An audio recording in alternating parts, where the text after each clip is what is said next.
Viens en cagoule.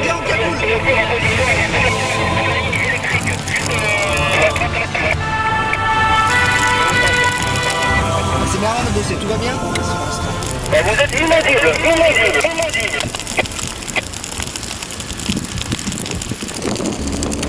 Je vous reçois pas. Allez, oh, les gars, Allez, lâchez tout. On se casse. Allez, vous vous barrez. Allez, on se casse. Lâchez tout. Tu tiendras jamais. Allez, on se casse. Comment là, il est payé de 120.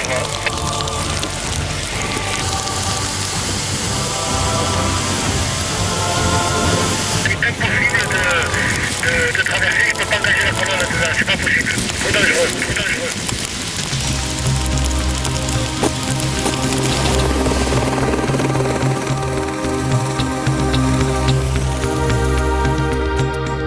L'incendie de forêt est un risque naturel. Chaque été, notre région est touchée. Il nous faut apprendre à vivre avec le feu. Sachant qu'il est impossible de placer un camion de sapeurs-pompiers auprès de chaque habitation et que les grands feux catastrophes reviennent de façon cyclique, chacun doit pouvoir organiser de manière efficace son autoprotection. Et comment peut-on réellement se protéger ? D'abord, en respectant la législation en vigueur, qui prescrit de débroussailler sur 50 mètres autour des constructions situées en forêt ou à moins de 200 mètres de celles-ci. Prenons l'exemple de Plan de la Tour, commune du Var. Au printemps 2003, un état des lieux complet a été dressé à l'occasion d'un contrôle. On pourra retenir que seuls 15% des propriétés étaient réellement conformes à la réglementation en vigueur.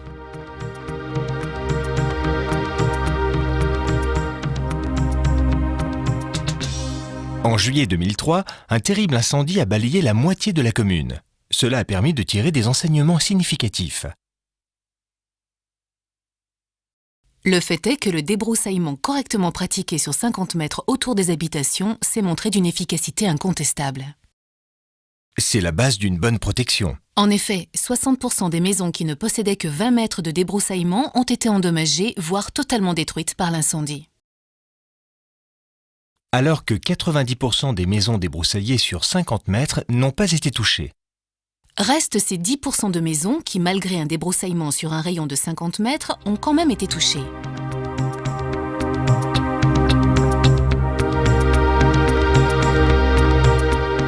Un bon débroussaillement doit limiter le passage du feu d'un végétal à l'autre. Pour cela, il doit créer une discontinuité de la végétation, à la fois horizontalement, pour que le feu ne puisse pas avancer, et verticalement, pour que le feu ne puisse pas se propager des herbes aux arbustes, puis aux arbres. Cela nécessite l'élagage des arbres. Il faut également mettre à distance les arbres et les arbustes. Et supprimer les arbustes situés sous les arbres. Débroussailler ne signifie donc pas enlever uniquement la broussaille, mais couper certains arbres et arbustes si leur proximité peut permettre le passage du feu. Les maisons débroussaillées sur 50 mètres qui ont été touchées par le feu ne respectaient pas pour la plupart ce principe. De plus, d'autres facteurs locaux entrent en ligne de compte, comme la topographie des lieux qui peut augmenter la puissance du feu. En effet, le relief peut modifier à la fois la direction du vent, sa vitesse et son type d'écoulement. Sur cette photographie, le sens principal du vent est modifié à l'amorce d'un vallon très encaissé. Dans le vallon, le vent prend de la force. L'ensemble provoque en haut du vallon ce que l'on appelle l'effet cheminée. La maison située au débouché du vallon est donc particulièrement exposée. Malgré un rayon de débroussaillement initial de 45 mètres, elle fut touchée intérieurement. Il arrive donc, dans certaines configurations désavantageuses, qu'un débroussaillement sur 50 mètres soit insuffisant. Le maire peut alors imposer un rayon de débroussaillement de 100 mètres. Le débroussaillement facilite et sécurise également l'intervention des sapeurs-pompiers qui viennent pour vous protéger. De plus, en cas de départ de feu depuis une zone habitée, le débroussaillement réduit la vitesse et la puissance du feu naissant, permettant aux occupants de l'éteindre avant qu'il ne gagne la forêt. Un autre retour d'expérience, réalisé après un important incendie qui a touché la commune d'Esparon de Verdon, dans les Alpes de Haute-Provence en août 2005, a lui aussi prouvé l'efficacité du débroussaillement face au feu. Si le débroussaillement reste l'action préalable indispensable pour l'autoprotection, il ne faut pas négliger d'autres mesures qui peuvent compléter la protection qu'il apporte. Nous citerons par exemple la présence et les moyens d'utiliser des points d'eau, ou bien le choix judicieux des matériaux de construction. Le mieux est encore de laisser parler l'expérience. Dans un premier temps, mon fils prenait des photos en haut. Il est descendu à toute vitesse et il nous a dit « Prenez les voitures et fichez le camp ». J'ai cru sur le coup qu'il plaisantait. Et j'avais mes enfants, mes petits-enfants, j'ai mis le tout dans la voiture et je suis partie. C'est le premier feu que j'ai vu et je vous assure que ça m'a fait un drôle d'effet. C'est au moment de l'incendie que vraiment je me suis rendu compte de l'importance du débroussaillement. On n'en croyait pas nos yeux, hein. Tout était vert, tout était... Mon mari avait ratissé intégralement tout le terrain. 2 hectares, vous vous rendez compte? Et là, moi, je me moquais de lui, mais comment que tu fais une petite feuille comme ça, tu la laisses pas? Et mes enfants se moquaient de lui. Et bien là, je l'ai béni ce jour-là. Dans ce que dit cette dame, il y a du très bon et du moins bon. La propriété était parfaitement conforme à la réglementation, respectant la zone des 50 mètres et les règles techniques de débroussaillement. Le feu n'a eu aucun impact tant sur la végétation que sur la maison. Concernant le moins bon, cette dame a fui la zone de feu. La prudence, surtout si le terrain a été correctement débroussaillé, veut que l'on se confine chez soi. Le plus sûr refuge face au feu est un bâtiment en dur. L'évacuation entraîne souvent l'encombrement des voies de circulation. Cela expose les habitants et les secours dans leurs véhicules au feu, dont la direction peut changer très vite au gré du vent. Une voiture n'est pas un refuge sûr. On était à l'extérieur et à un moment j'ai senti de la fumée, donc tout de suite j'ai tourné la tête vers l'endroit d'où venait le vent et puis là on a vu derrière donc une colline environ 2 km plus loin sur la commune de Vidauban un nuage énorme qu'on est rentré à toute vitesse et on a commencé à nettoyer autour de la maison, c'est-à-dire rentrer les meubles en bois, rentrer le linge, enlever les rideaux, décrocher les rideaux qui sont autour des baies vitrées puisque au cas où les baies explosent. Le feu est arrivé en l'espace d'une demi-heure, 3/4 d'heure maximale et on n'a pas, c'est ahurissant, on n'a pas le temps de faire énormément de choses si on ne l'a pas prévu auparavant. Débroussaillage a fait que je me suis senti quand même relativement confiant dans le fait de rester dans la maison. Ce témoignage donne de bons conseils sur la réaction à avoir avant l'arrivée d'un feu. Ranger à l'intérieur tout objet facilement inflammable et se confiner. Malgré la bonne volonté de notre témoin et les 50 mètres de débroussaillement légal respectés, la végétation a été touchée ainsi que l'extérieur de la maison. Cela s'explique par une mauvaise qualité du débroussaillement, qui a permis au feu de passer d'arbre en arbre jusqu'à la villa, au lieu de le limiter à un feu au sol. La mise en œuvre d'une motopompe aurait sans doute également limité les dégâts.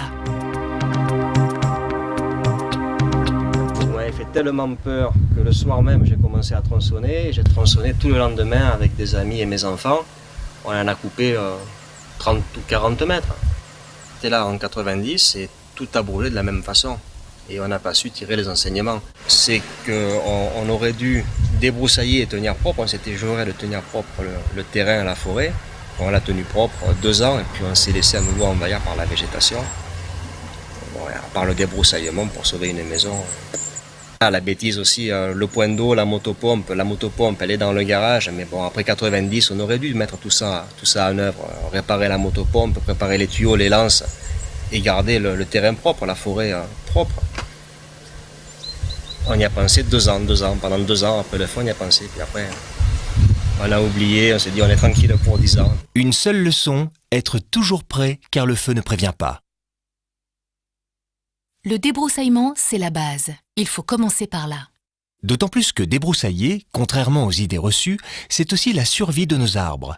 Moins serrés, ils pourront s'épanouir pleinement. Et en cas d'incendie, le débroussaillement empêchera les flammes de se propager dans leur feuillage. Les arbres resteront verts. Débroussailler constitue donc en plus une valorisation de votre patrimoine.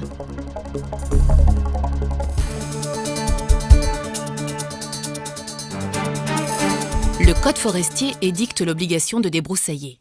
Cette réglementation s'applique aux terrains situés dans les bois, forêts, plantations, reboisements, landes, maquis et garrigues, ainsi qu'aux terrains situés à moins de 200 mètres de ces espaces. La réglementation y définit des périmètres à débroussailler. La forêt et ses environs, zone où s'applique la réglementation du débroussaillement, ici représentée en vert et jaune, n'est pas à débroussailler entièrement.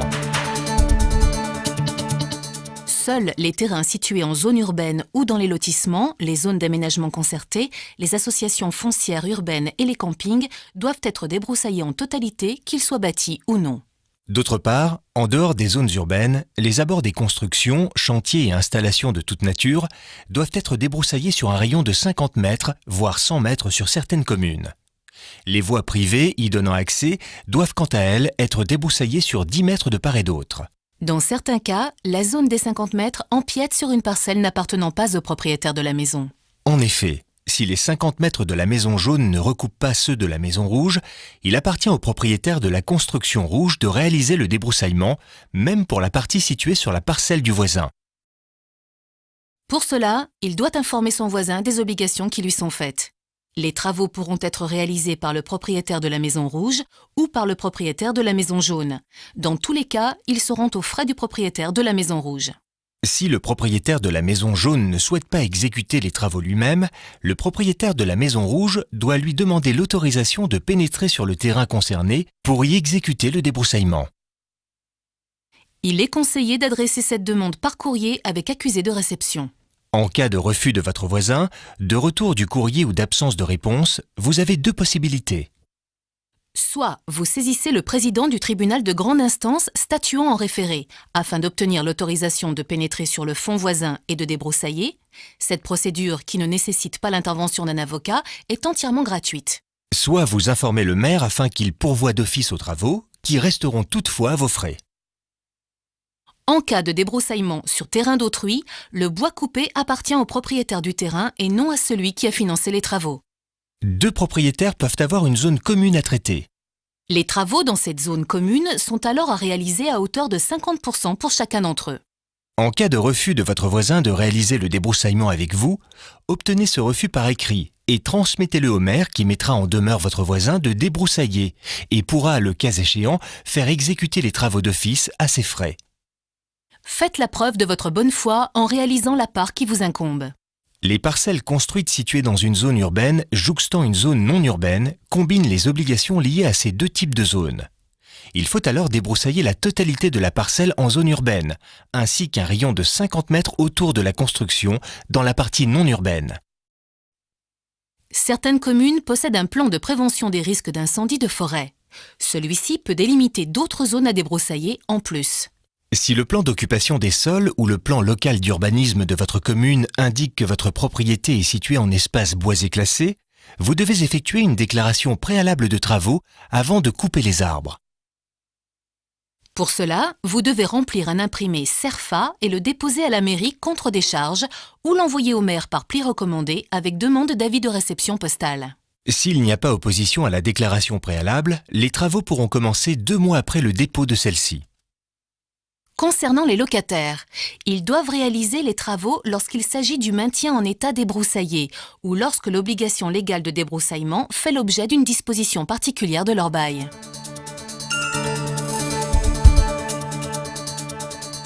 Parlons maintenant de sanctions. Bien entendu, la sanction la plus lourde est celle du feu, avec ses victimes et ses dégâts matériels. De plus, en cas de dommages dus à un incendie de forêt, votre assurance pourra appliquer une franchise supplémentaire de 5 000 € si vous n'aviez pas débroussaillé. Pour éviter que certains propriétaires peu responsables fassent courir des risques à leurs familles et voisins, ainsi qu'aux sapeurs-pompiers en ne débroussaillant pas, la loi prévoit plusieurs sanctions. Les contrevenants encourent notamment une amende de 135 €. Cette amende pourra aller jusqu'à 1 500 € pour les terrains compris dans les lotissements, les zones d'aménagement concertées, les associations foncières urbaines et les terrains de camping. Le tribunal de police peut en outre décider d'une astreinte journalière de 30 à 76 € par jour et par hectare, soumis à l'obligation de débroussailler jusqu'à réalisation des travaux. Les contrevenants encourent également une mise en demeure d'exécuter les travaux dans un délai qui ne peut être inférieur à 1 mois.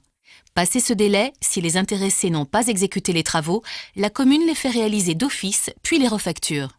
En parallèle, des poursuites pénales peuvent être exercées par le tribunal correctionnel.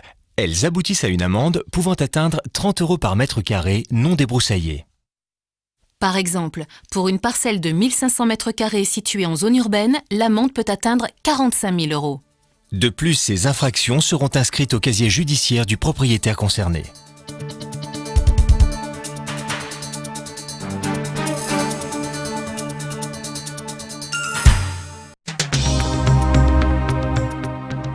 Le débroussaillement recouvre les opérations dont l'objectif est de diminuer l'intensité et de limiter la propagation des incendies. Nous l'avons vu précédemment, un débroussaillement mal réalisé peut remettre en question son efficacité, même si le rayon de débroussaillement est respecté. Il faut donc attacher une attention particulière aux règles techniques qui permettront de créer une discontinuité verticale et horizontale du combustible. Concernant la création d'une discontinuité verticale, la suppression des arbustes situés sous les arbres est primordiale.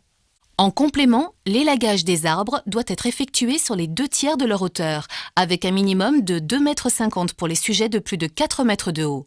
Cela empêchera le feu de monter jusque dans le feuillage des arbres. Concernant la création d'une discontinuité horizontale, la coupe ou éclaircie est une opération de première importance.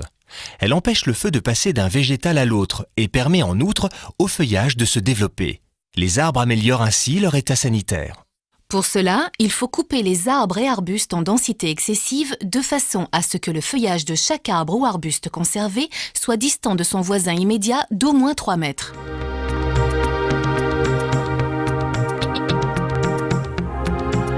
Il est possible de maintenir des bouquets d'arbres d'un diamètre maximal de 15 mètres et des bouquets d'arbustes d'un diamètre maximal de 3 mètres.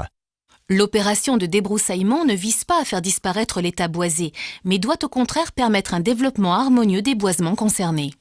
Il faut laisser subsister suffisamment de semis et de jeunes arbres de manière à constituer ultérieurement un peuplement complet. En revanche, il faut couper les herbes hautes, les buissons, les broussailles, ainsi que les branches et arbres morts. Les haies doivent être distantes d'au moins 3 mètres des constructions et des arbres ou arbustes ou autres haies. S'il s'agit de haies non séparatives, leur longueur ne doit pas excéder 15 mètres d'un seul tenant. S'il s'agit de haies séparatives, leur hauteur et leur épaisseur ne doivent pas dépasser 2 mètres. Attention également à la présence d'arbres à proximité immédiate d'ouverture des maisons comme les cheminées ou les fenêtres. Ils représentent un réel danger, surtout lorsqu'ils possèdent une masse foliaire importante comme le cyprès. Aussi, il faut couper les branches situées à moins de 3 mètres d'une construction.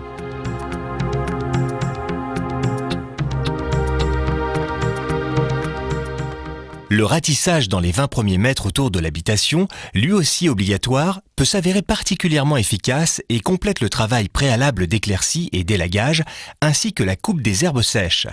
Dans le cas présent, la propagation du feu s'est arrêtée exactement à la limite des travaux réalisés. Concernant le débroussaillement des voies d'accès privées donnant accès aux habitations, il est nécessaire de couper tous les végétaux situés à l'aplomb de la chaussée sur une hauteur de 4 mètres. Et sur la totalité de la plateforme de manière à obtenir un gabarit de passage de 4 mètres minimum. Cela donnera la possibilité aux véhicules de secours de se rendre chez vous. Les végétaux coupés ne doivent pas être laissés sur place, sans quoi ils sécheront et constitueront une importante masse très combustible qui augmentera le risque. Il est préconisé pour les éliminer De les amener en déchetterie, ou de les broyer. voire de les brûler, dans le respect de la réglementation d'emploi du feu. La période idéale pour faire les gros travaux s'étend de début octobre à fin février. Les travaux de finition ou d'entretien annuel, tels que le fauchage et le broyage, sont à faire au printemps, entre début mars et fin mai, après les pluies qui augmentent la pousse de la végétation.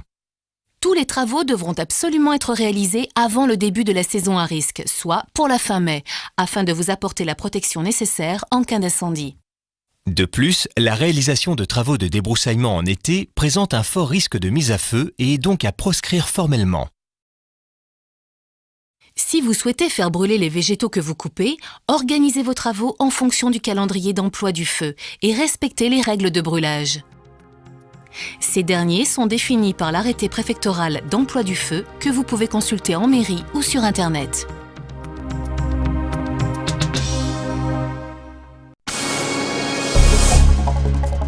L'incendie de forêt étant un risque qui revient chaque été, il faut donc l'intégrer dans votre mode de vie.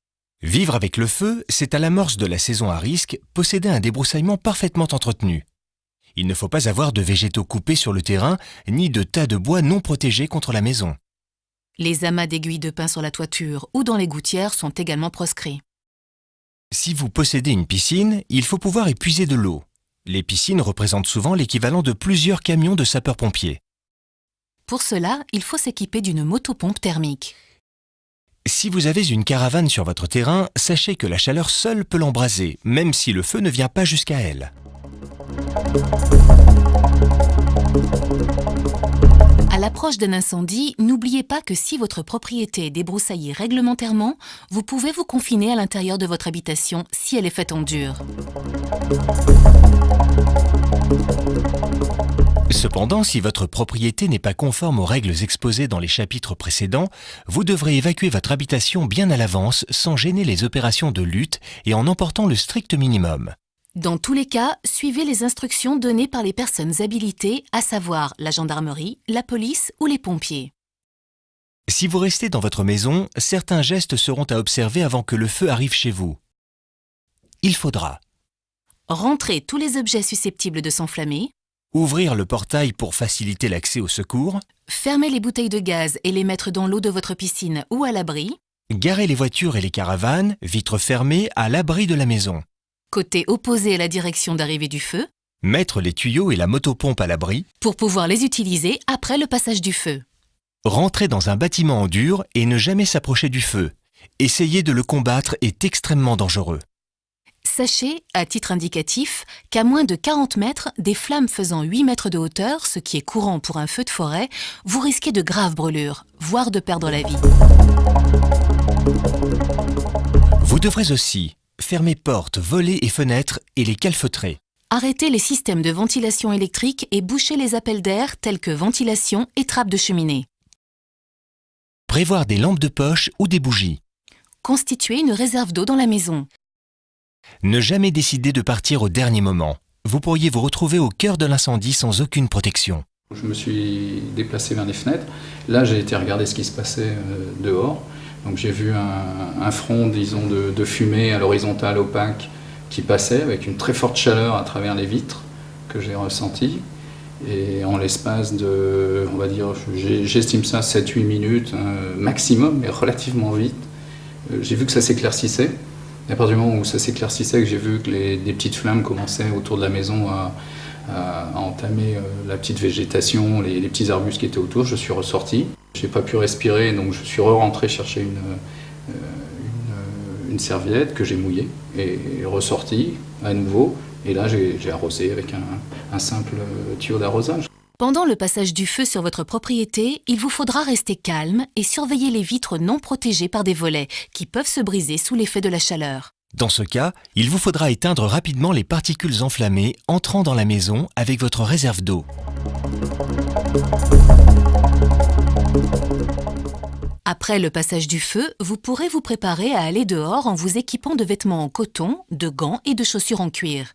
Une fois la fumée extérieure dissipée, vous pourrez sortir et contrôler l'état des portes, des volets, de la toiture et de la charpente. Vous pourrez alors sortir votre motopompe ou un tuyau d'arrosage pour éteindre les parties incandescentes.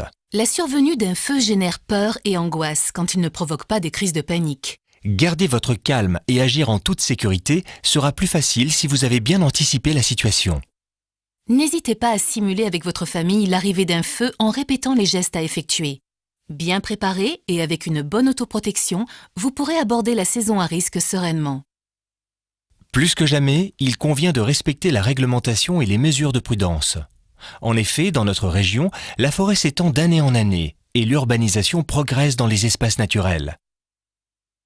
Ces facteurs, associés au réchauffement climatique, accentuent le risque d'incendie. Le feu menace à l'heure actuelle de vastes étendues boisées et des zones habitées en contact direct avec la forêt.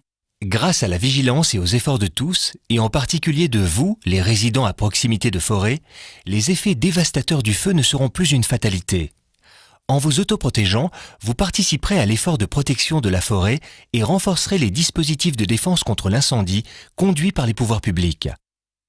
Votre action est primordiale pour optimiser celle des secours qui, moins pris par la protection des populations, pourront mieux défendre la forêt. Vous autoprotéger du feu, c'est aussi protéger la forêt, notre patrimoine.